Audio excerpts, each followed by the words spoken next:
Hello and welcome to Daily Prelims Practice, where we take up the questions from the Hindu and Indian Express and curate them as per the demands of Civil Services Prelims examination.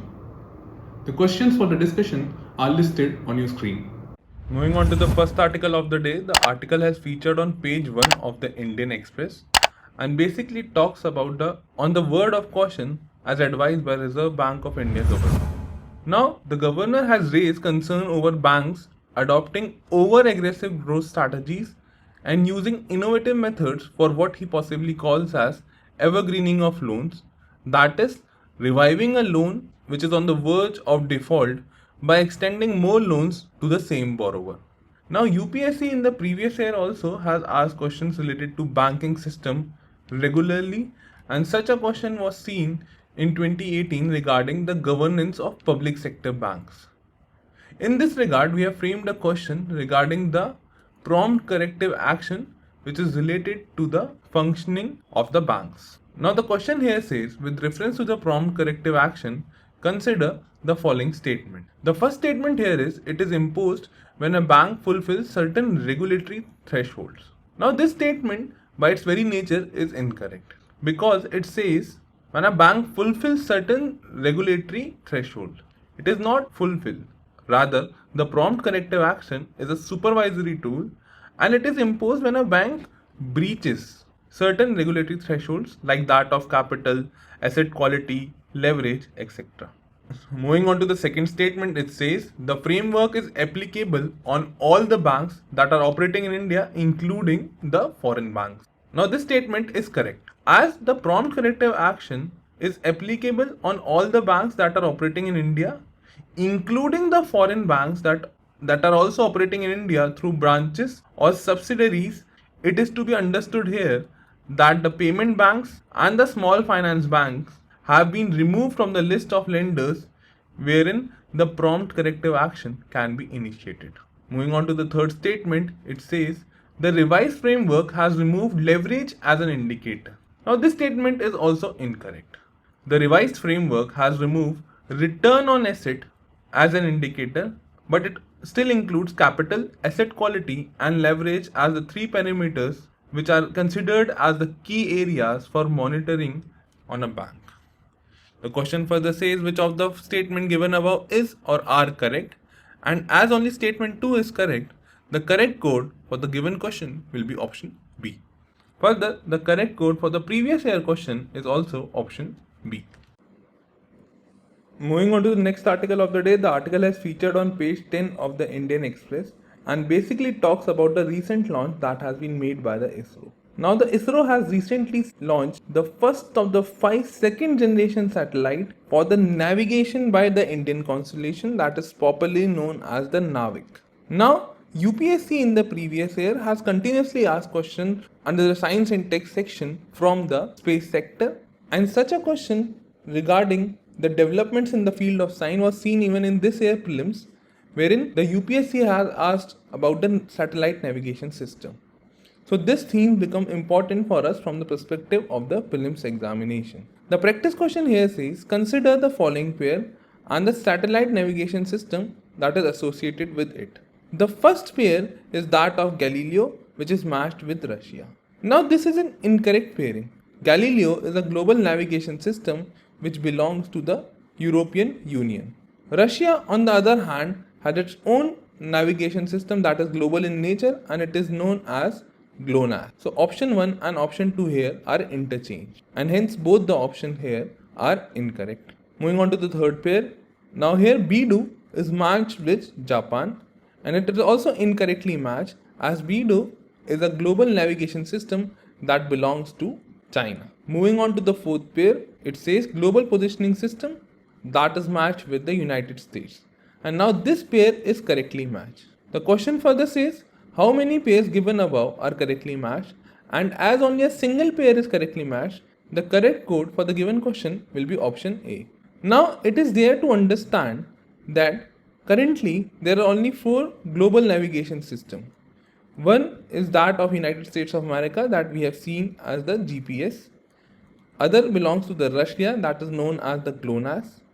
The third belongs to the European Union that we have seen as Galileo. and fourth belongs to the China that we have seen as Beidou.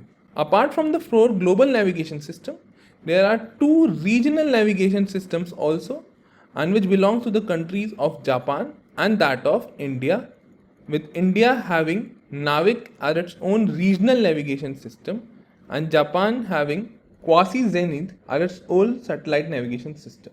Further, the answer for this year prelims examination question is option D, as Japan has its own regional navigation system, which we have already covered.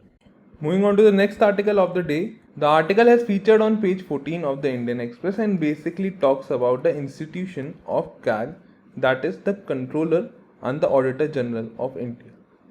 Now the article mentions that the Controller and Auditor General of India has been re-elected as the external auditor of the World Health Organization for a next 4-year period term. Now UPSC under the Polity section has continuously asked questions related to various regulatory bodies, constitutional bodies, and also questions related to various oversight mechanisms that are present with the Parliament or under the Indian government setup to keep the executive in check. And such a question was seen in the year 2013 also, where UPSC has asked about the Parliamentary Committee on Public Accounts. Now in this regard, we have framed a question on the Controller and Auditor General of India. The question here says, with reference to the CAG, consider the following statement. The first statement here is, he can be removed by the President on the same grounds and in the same manner as a judge of a Supreme Court. Now this statement is correct, as the CAG can be removed on the same ground and in the same manner. In other words, he can be removed by the President on the basis of a resolution that is passed to that effect by both the House of Parliament by a special majority, and the grounds are of proved misbehavior or incapacity. Moving on to the second statement, it says the Constitution authorizes the Parliament to prescribe duties and powers of the CAG. Now this statement is also correct. The Constitution under Article 149 authorizes the Parliament to prescribe the duties and powers of the CAG in relation to the accounts of Union and of the states. And as per the power that is guaranteed to the Parliament by the Indian Constitution, the Parliament has enacted the CAG Duties, Powers and Conditions Act of 1971. Moving on to the third statement, it says the administrative expenses of the office of the CAG, including all the salaries, allowances, are charged upon the Consolidated Fund of India. Now this statement is also correct. Since CAG performs such an important role in the Indian government setup, it is necessary to ensure its freedom and autonomy. And so to ensure this, all the administrative expenses of the office of CAG, which include salaries, allowances, pensions, are charged upon the Consolidated Fund of India. The question further says, how many of the above statement is or are correct? And as all the statement given above are correct, the correct code for the given question will be option C, that is all three. And the correct code for the previous year question is option B. Moving on to the next article of the day, the article has featured on page 12 of the Hindu and basically talks about the institution of the Central Vigilance Commission, as Praveen Kumar Srivastav is appointed Vigilance Commissioner. Now UPSC in the previous year has asked questions related to various important statutory, constitutional and non-constitutional bodies, and such a question regarding the constitutional bodies was seen in the year 2023, that is for the this year prelims that was recently conducted. The practice question here says, with reference to the Central Vigilance Commission, consider the following statements. The first statement here is, it was established in 1964 by an executive resolution of the central government. Now this statement is correct. Central Vigilance Commission is the primary agency for preventing corruption in the central government and was established by an executive resolution in 1964.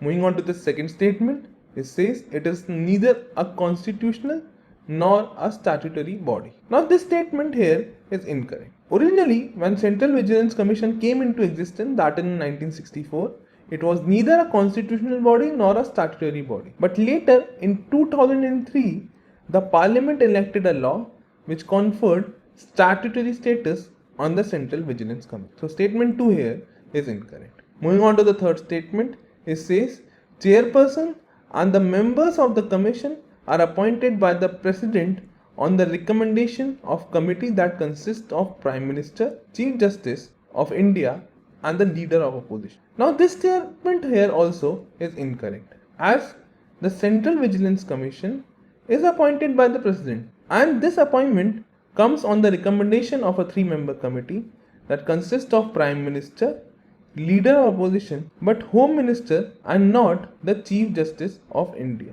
So statement 3 here is also incorrect. Moving on with the question, it says how many of the above statement is or are correct, and as only one of the statement given above is correct, the correct code for the given question is option A.